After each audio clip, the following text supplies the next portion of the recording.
கன்னி ராசி அன்பர்கள் அனைவருக்கும் வணக்கங்க. இன்றைய பதிவுல குரு அதிசார பயிற்சி பலன்கள் தாங்க பார்க்க போறோம்.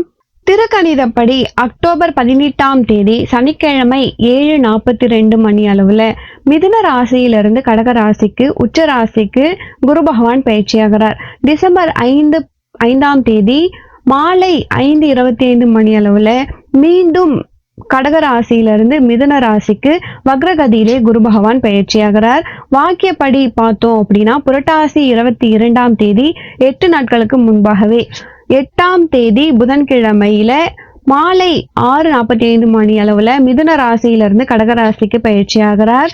22ஆம் தேதி டிசம்பர் ஞாயிற்றுக்கிழமையில காலை 5:54 மணிக்கு கடக ராசியிலிருந்து மிதுன ராசிக்கு வக்ரகதியில பயிற்சியாகிறார்.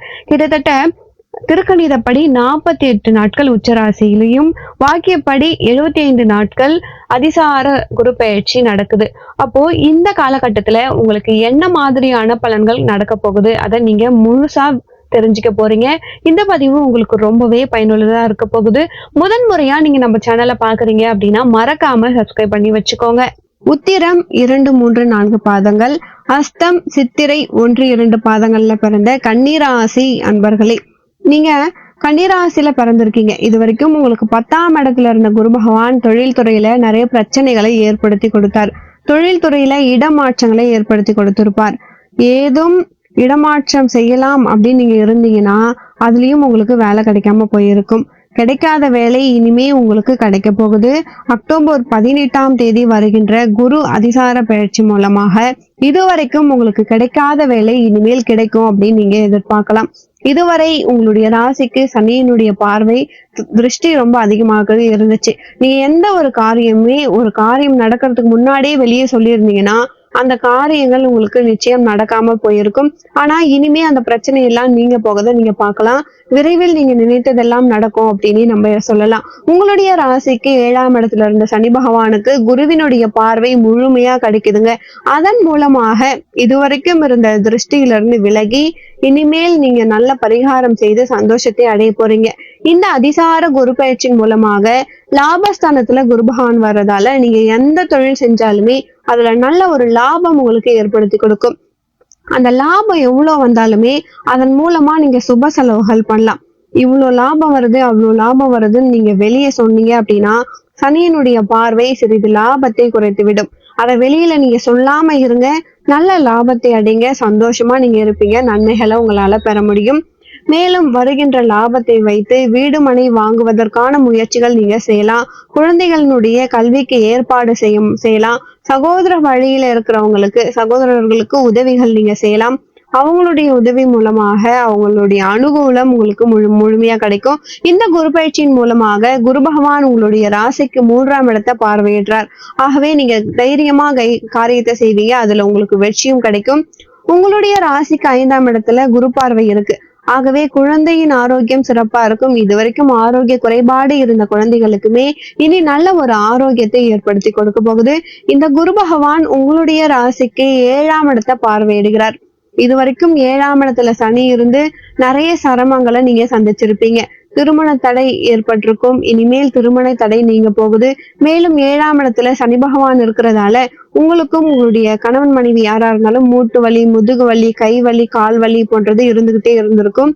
அதற்கான மருத்துவம் உங்களுக்கு இனிமே கிடைக்க போகுதுங்க. அதன் மூலமாக நல்ல ஒரு ஆரோக்கியத்தை நீங்க அடைய போறீங்க. 6ஆம் இடத்துல ராகு பகவான் இருக்கிறதால பழைய பாக்கிகள் உங்களுக்கு வசூலாகும். வசூலான பணத்தை வைத்து அதை நீங்க மற்றவங்களுக்கும் தானமாகவோ கொடுக்க கூடாது. மற்றவங்களுக்கு அந்த பணத்தை வசூலான பணத்தை வச்சு கடனாகவும் கொடுக்காதீங்க. அப்படி கொடுத்தீங்க அப்படின்னா திரும்பி வருவதற்கு மிகுந்த கால தாமதம் ஆகிடும். அப்போ மற்றவங்களுக்கு கடன் கொடுக்கறத தவிர்த்துக்கோங்க. உங்களுக்கு கடன் இருந்தா அடைக்கிறதுக்காக வருகின்ற பணத்தை நீங்க பயன்படுத்திக்கோங்க. லாபஸ்தானத்துல குரு பகவான் இருக்கிறது. தொழில் துறையில புதிய முயற்சிகள் நீங்க செய்யலாம். அதன் மூலமாக நல்ல லாபத்தை உங்களால அடைய முடியும். சனி பகவான் 7ஆம் இடத்துல இருந்தாரு. குருவினுடைய பார்வையும் இருக்கு. இது கணவன் மனைவிக்குள்ள இருந்த பிரச்சனைகள் நீங்கி நல்ல ஒரு அந்யூன்யத்தையும் முன்னேற்றத்தையும் நீங்க பெற போறீங்க. உங்களுடைய ராசிக்கு சனியினுடைய பார்வை திருஷ்டியை ஏற்படுத்தி கொடுத்தாலுமே கூட குருவினுடைய பார்வை ஓரளவுக்கு உங்களுக்கு திருஷ்டியை குறைக்கும். உங்களுடைய ராசிக்கு 3ஆம் இடத்துல குரு பகவான் பார்வை இருக்கு. அப்போ 4ஆம் இடத்துலயும் சனி பார்வை இருக்கு. அப்போ 4ஆம் இடத்துல சனி பார்வை இருக்கின்ற காரணத்தால உங்களுடைய தாய்க்கு சிறு சிறு உடல் வலிகள் பிரச்சனைகள் இருக்கும். ஆனா சரியான மருத்துவம் செய்தால் அந்த உடல் வலிகள் பிரச்சனைகள் தாய்க்கு குறைவதற்கான வாய்ப்புகள் அதிகமாகவே இருக்கு.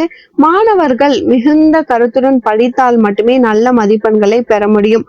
அதுலயும் முக்கியமா மத்தவங்களோட கலந்து ஆலோசிச்சு நீங்க பரீட்சை எழுதுறீங்க அப்படின்னா கடைசி நேரத்துல உங்களுக்கு குழப்பத்தை ஏற்படுத்திடுவாங்க. அப்போ யாருக்கிட்டையும் நீங்க பேசாம நன்றாக நீங்களே கவனித்து படிங்க. நீங்களாகவே உங்களுடைய கவனமா நீங்க படிக்கிறீங்க அப்படின்னா கண்டிப்பா உங்களுக்கு சிறப்பான நல்ல மதிப்பெண்களை உங்களால பெற முடியும்.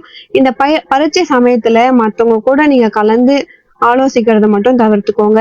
இப்போ இன்டர்வியூக்கு போறீங்க வேலைக்காக அப்படின்னா கண்டிப்பா உங்களுக்கு வெற்றி கிடைக்க வாய்ப்பு இருக்கு. இந்த 48 நாட்கள் முடியறதுக்குள்ள வரக்கூடிய அக்டோபர் 18ஆம் தேதி முதல் 48 நாட்களுக்குள்ள வேலை கிடைக்காதவங்களுக்கு நிச்சயமா வேலை வாய்ப்புகள் கிடைக்கும் அப்படின்னு நம்ம சொல்லலாம். திருமணம் ஆகாதவர்களுக்கு திருமண வாய்ப்பும் கைகூடி வரப்போகுது. அதற்கான முயற்சிகளை நீங்க தாராளமா எடுக்கலாம். குலதெய்வ அருள் இனிமேல் உங்களுக்கு முழுமையாக கிடைக்க போகுது. இதுவரைக்கும் குலதெய்வ கோயிலுக்கு செல்லாதவங்க இந்த 48 நாட்கள்ல ஒரு முறையாவது குலதெய்வ கோவிலுக்கு போயிட்டு வாங்க. கண்டிப்பா உங்களுக்கு வெற்றி கிடைக்கும். பொதுவா குலதெய்வ கோவிலுக்கு போறது முக்கியமான ஒன்று. ஒரு அமாவாசைக்கு போயிட்டு வரலாம். நிறைய பேர் பாத்தீங்கன்னா பங்காளி இறந்துட்டாங்க அப்படின்னா ஒரு வருஷத்துக்கு குலதெய்வ கோயிலுக்கு போக கூடாது அப்படின்னு நினைச்சுக்கிறாங்க. சாஸ்திரம் அப்படி சொல்லவே இல்லை. குலதெய்வம் அப்படிங்கிறது நம்மளுடைய தந்தைக்கு சமமானவர். அப்போ நம்ம தந்தையை ஒரு தீட்டு வந்தா ஒரு வருடம் தந்தையை பார்க்க மாட்டோம் அப்படின்றது எப்படி சொல்லக்கூடாதோ அதே போலவே தீட்டு அப்படின்றது கொஞ்ச நாள் மட்டும்தான். அதன் பிறகு நீங்க உறவினர்களுக்கு பங்காளிகளுக்கு தீட்டு கிடையாது. ஆகவே ஒரு திதி முடிந்த பிறகு ஒரு வருட திதி முடிந்த பிறகு கண்டிப்பா கோவிலுக்கு நீங்க போகலாம். கோவிலுக்கு போயிட்டு வர்றதுல எந்த தவறுமே கிடையாது. தேவையற்ற குழப்பங்கள் உங்களுக்கு வேணாம். குலதெய்வ வழிபாடு பற்றி நான் உங்களுக்கு முக்கியமான விஷயத்த சொல்லணும் அப்படின்னா மறக்காம கமெண்ட்ஸ்ல சொல்லுங்க. கன்னி ராசி அன்பர்கள் செய்வதற்கான பரிகாரங்கள். உங்களுடைய ராசிக்கு சனியினுடைய பார்வை இருக்கிறது மட்டுமே உங்களுக்கு பிரச்சனையை ஏற்படுத்தி கொடுக்குது. அதற்கு பரிகாரமாக ஒவ்வொரு வாரமும் சனிக்கிழமை அன்று சனி பகவானுக்கு நல்லெண்ணெய் தீபம், ஆஞ்சநேயருக்கு நெய் தீபம் வைத்து விட்டு வரலாம். மேலும் ஒரு ஏழைக்கு, அதாவது மிகவும் கஷ்டப்படுகின்ற ஒரு நபருக்கு ஒரு முறை நீங்க வஸ்திர தானம் செஞ்சுட்டு வாங்க. அதன் மூலமாக அனைத்திலும் உங்களுக்கு நன்மைகள் கிடைக்க பெறுவீங்க. ஒரு முறை ஐயப்பன் கோவிலுக்கு செல்லுகின்ற கன்னி சாமியார்களுக்கு நீங்க கருப்பு வஸ்திரம் வாங்கி கொடுக்கலாம். அதன் மூலமாக உங்களுக்கு அத்தனை திருஷ்டிகளும் கலைந்து இந்த கன்னிராசியில பிறந்தவங்க சகல நன்மைகளை அடைந்து சந்தோஷமா இருப்பீங்க அப்படின்றது உறுதி.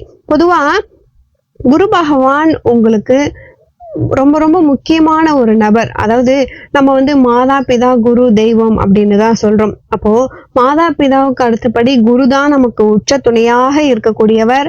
அப்போ ஒவ்வொரு குரு பயிற்சியும் நமக்கு நன்மைகளையோ தீமைகளையோ அந்தந்த ராசிக்கு ஏற்றபடி கொடுத்துக்கிட்டு தான் இருப்பாரு. ஆனா பிரார்த்தனைகள் நிச்சயமாக உங்களுக்கு வெற்றியை ஏற்படுத்தி கொடுக்கும். அந்த பிரார்த்தனைகள் என்னென்ன செய்யலாம் அப்படின்றத நான் உங்களுக்கு சொல்லிடுறேன். மேலும் இப்போ குரு பகவானுக்கு முக்கியமான 4 ஸ்தலங்கள் இருக்கு. புத்திர பாக்கியம், குழந்தை பாக்கியத்துக்காக நீங்க செல்லணும் அப்படின்னா, நீங்க குழந்தை இல்லாம ரொம்ப நாளா ஏங்கிக்கிட்டு இருக்கீங்க, குழந்தை வேணும் அப்படின்னா குருவாயூர் அப்பன் கோவில், கிருஷ்ண பகவான் கோவிலுக்கு போயிட்டு வாங்க. அடுத்தது உங்களுக்கு படிப்புக்காக நீங்க போறீங்க, நன்றாக படிக்கணும் அப்படின்னா நீங்க செல்ல வேண்டிய கோவில் ஆலங்குடியில இருக்கக்கூடிய குரு பகவான் கோவில்.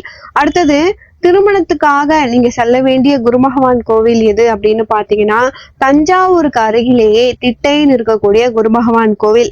இதுலயும் திருமணத்துக்காக உங்களுக்கு முக்கியமான சுப நிகழ்ச்சிகளுக்காக இருக்கக்கூடிய கோவில். இங்க போயிட்டு வந்தீங்க அப்படின்னா கண்டிப்பா உங்களுக்கு திருமணம் நடக்கும்.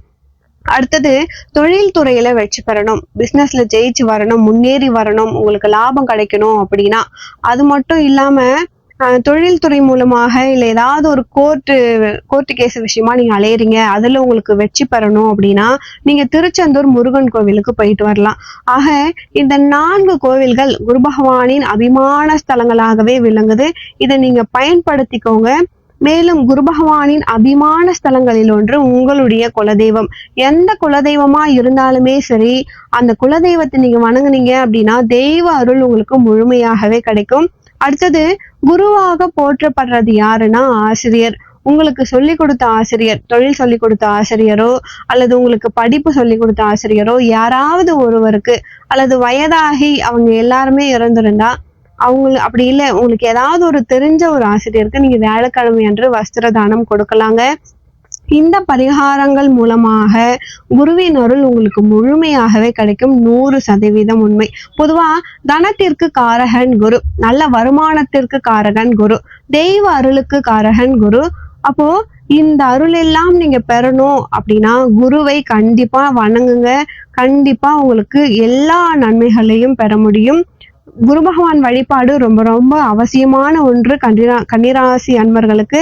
கன்னிராசி அன்பர்களே, இந்த பதிவு உங்களுக்கு ரொம்பவே பயனுள்ளதா இருந்திருக்கும்னு நினைக்கிறேன். நம்ம சேனல்ல நிறைய முக்கியமான பயனுள்ள தகவல்கள்லாம் போட்டிருக்கோம். இது வரைக்கும் நீங்க பார்க்கல அப்படின்னா மறக்காம போயிட்டு பாருங்க. இந்த பதிவு பிடிச்சிருந்தா மறக்காம என் சேனலை சப்ஸ்கிரைப் பண்ணி வச்சுக்கோங்க. மேலும் உங்க வாழ்க்கையில நீங்கள் சீரும் சிறப்போடும் செல்வ செழிப்போடும் வாழ நானும் இறைவனை பிரார்த்திக்கிறேன். அடுத்த ஒரு நல்ல பதிவில் மீண்டும் உங்களை சந்திக்கிறேன். நன்றி.